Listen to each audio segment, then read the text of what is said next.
As I said from the start with this, there'll always be little surprises that come up to get you. I've been putting the levers on the bike ready to put some cables on. You might also have noticed that I've fitted the Bosch Magneto.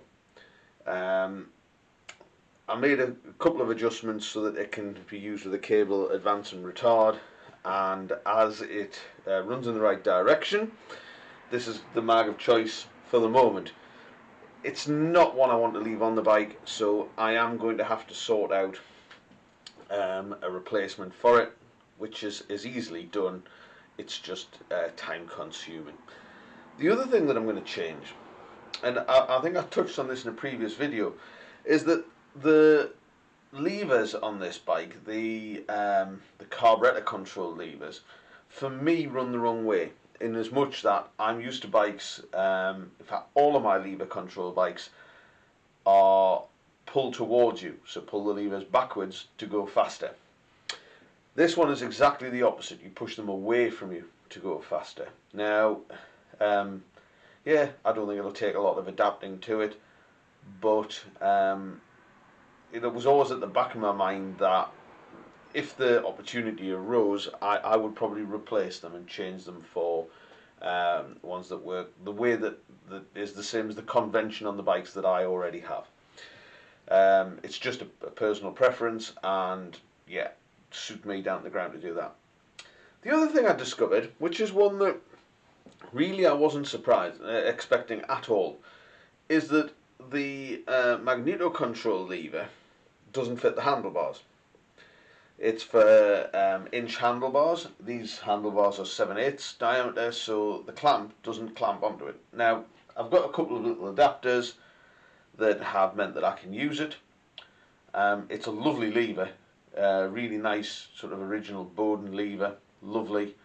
I'm going to have to try and get hold of one of those that is for the right size bars. So I guess my shopping list is magneto, advanced retard lever for 7/8 bars, and a double lever for 7/8 bars that works with the convention that I want. Now, this isn't going to stop me using the bike. It is back to how it would have been when the previous owner got it. It doesn't necessarily make it right, but it will be back to that for a short period of time until I locate the relevant levers and magneto. So I'm gonna keep going with it, because really a change of levers isn't a particularly substantial job to do. The cables wouldn't need changing or shouldn't do. It would just be a swap over. So so I'm going to push forwards with that. So, but there is a couple of things that don't look quite the way I would like them to. You know, doing this job the way I'm used to doing it, the quality of restoration that I'm used to doing. So they won't be left like that. That's for sure. And I'm sure in a follow-up video in a couple of weeks' time, we'll cover little things that have changed. So sort of moving on now, it's to cable up. So we've got the magneto on the bike. We've got everything else on the bike ready to cable up. So I'm going to cover making a cable for the magneto, which is quite a nice one to do, and then the rest of them sort of follow after that. So here we go, cable making. So here we have some kit. We have some cable. Now this has got an inner in it already, and I've cut the outer to length. We're using some Baker's number 3 soldering fluid, which is in this little red cap here. We have some soapy water here, and we have some fittings. Now the nipples are the key thing. This is a little trumpet type nipple. I don't know if you can make that out really well, but it is a bit of brass, trumpet shaped, with a hole through the middle. This one is a barrel shaped nipple, same sort of idea, round bit of brass with a hole through the middle. And the idea is that you solder those onto each end of the cable, and it all just stays together. Now, if we were just soldering it on, that would be a bit risky, especially if it's a brake cable. The idea is really that the solder doesn't grip the cable, but what it does is it keeps it in its form. So to explain further, the cable is a stranded cable. Sort of can probably just about make that out. It's a twisted wire strand, and what you do is you put the nipple through it, and then you splay the ends of the cable and solder them. Now the solder holds the ends of the cable in that splayed fashion and then won't allow them to pull through the nipple, in theory, thus giving you a safe brake or clutch or whatever. Now the other things that sort of get used are ferrules. Ferrules are a nice little end fitting for your cable. I've just put one on there, and it goes over there, makes a nice end to your cable. And I will put one on both ends. The other things you have to be careful of, there's some things like adjusters. That's an adjuster for the cable.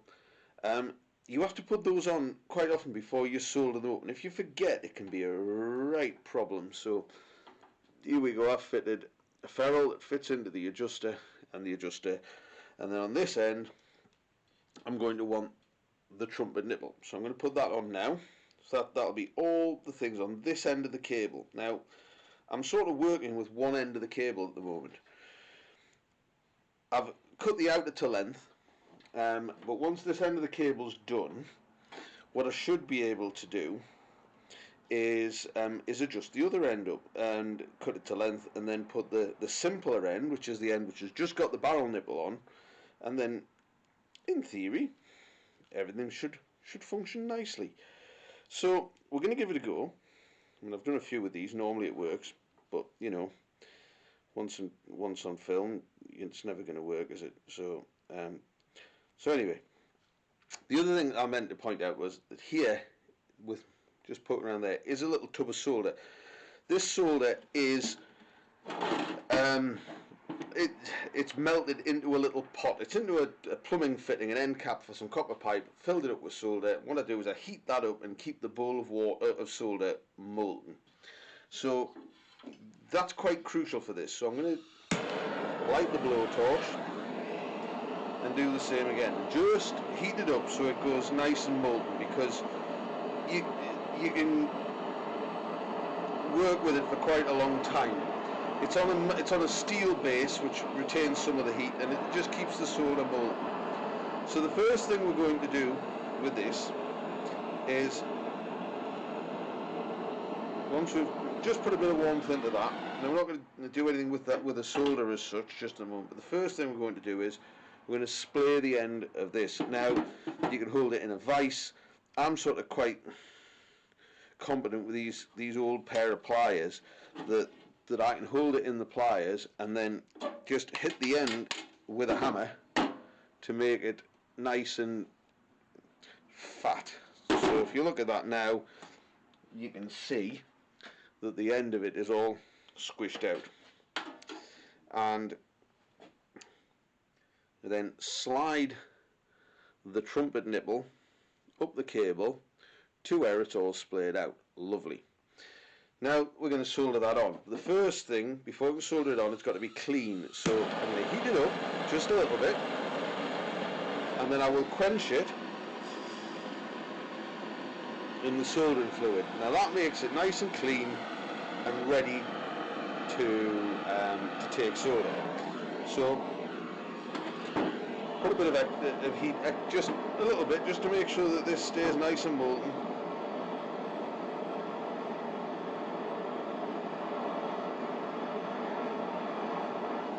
Then we put a bit of heat into this, into the fitting. There we go. And just dunk it into the solder.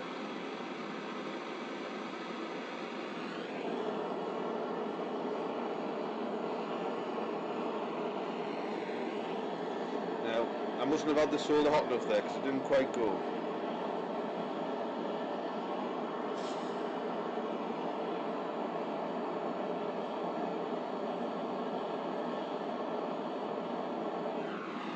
Bit of heat into this.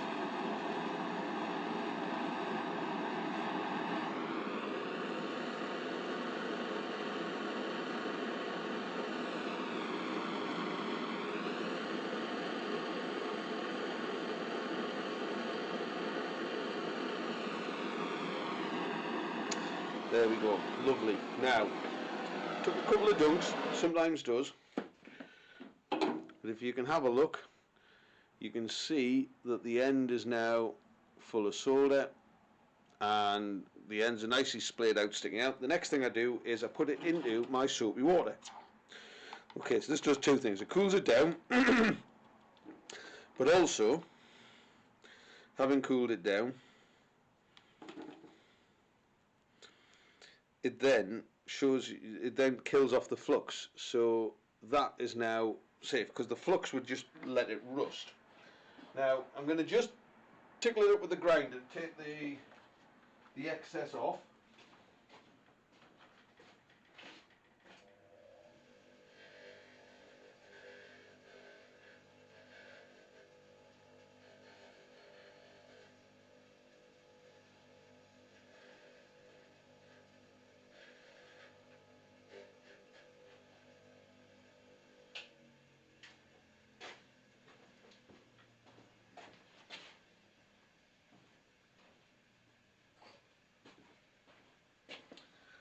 So that has now cleaned the end up nicely, and then I'm just going to add a little bit of oil to it, just to rub in to the cable, just so that there's no hint of that rusting.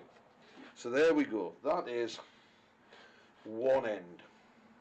So the next job is so that's that end assembled, fit that up, check the length for the this side, this outer length, which we'll cut off, fit the ferrule. I might as well fit the ferrule now. Fit the ferrule and the barrel nipple, and that'll be that cable. So I've just fitted the ferrule to that end and just pushed it on. They just push on, and then we'll do the other end. So I'm just going to get it fitted up so I can show you.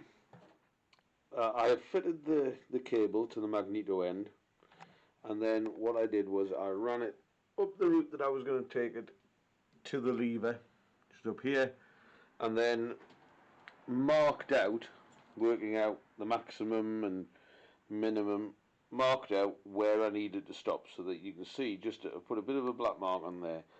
So I'm going to cut it just a bit shy of that, and then I will do the same procedure again.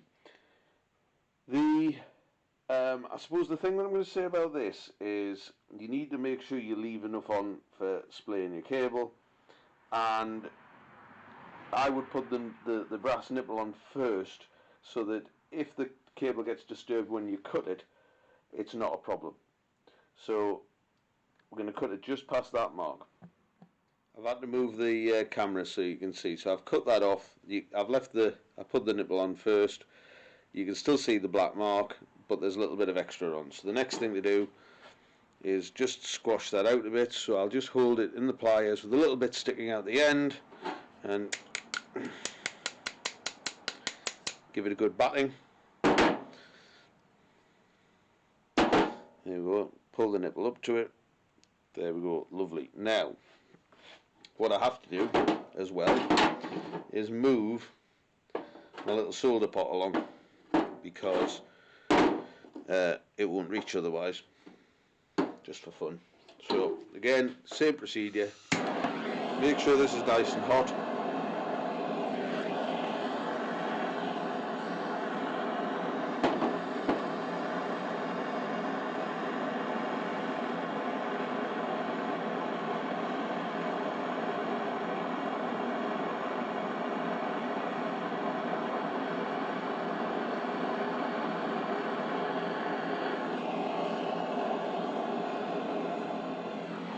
Heat up the table and dunk it in the stuff, and get this up nice and hot again.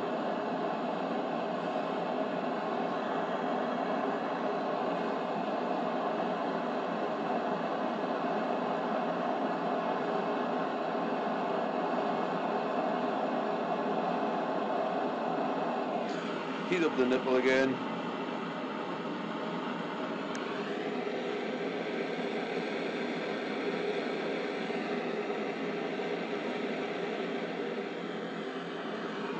lovely.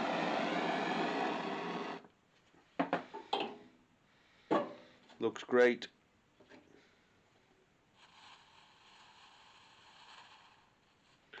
Wash it off.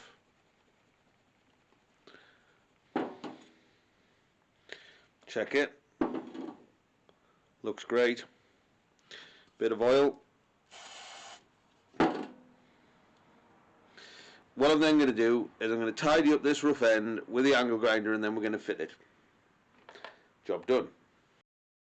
So I'm just currently running the cable up the sort of route I think it's going to take.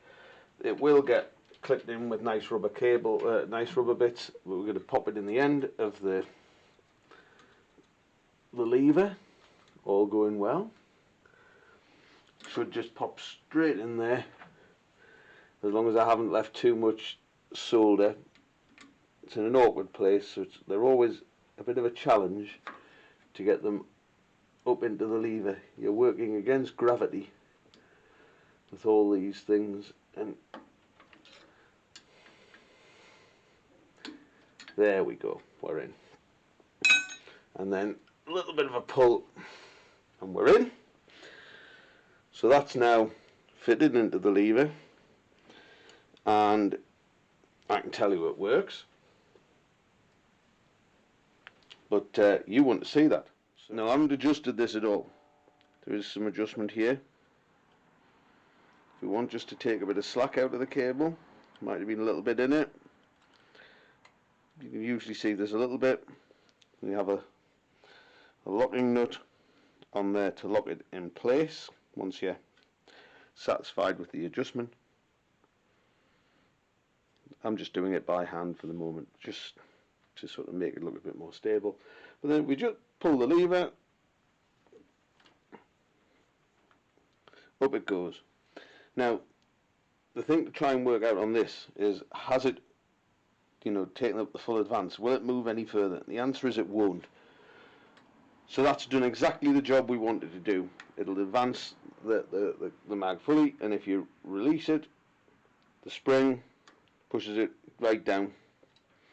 So that's great. Really pleased with that. A little bit of the little split pin wanted, and some rubber ties just to put this in the right place, and that's going to do exactly what we wanted to do. It now means we can actually set the timing. So once the cables are on, the next job is to set the timing. Thanks for watching.